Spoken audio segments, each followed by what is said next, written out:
For today's video, gagawa tayo ng cover ng tent. Itong tent na to yung may sidings siya sa gilid. So, ang napili ng ating customer is kulay green. As of now, ikakat natin sa tamang sukat na binili ng ating customer. So, tingnan natin mamaya kung ano yung kalabasan nito.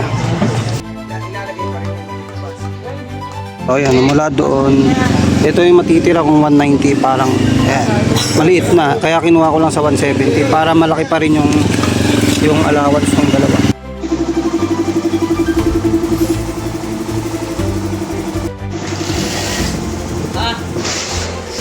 May allowance kahit pa paano, konti.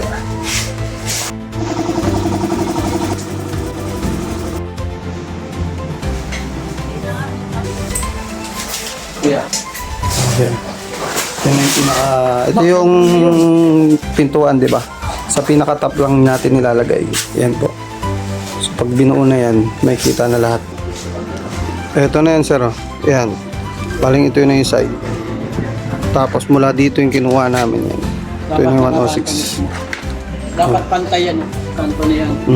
Natapos na. Tutupin na natin.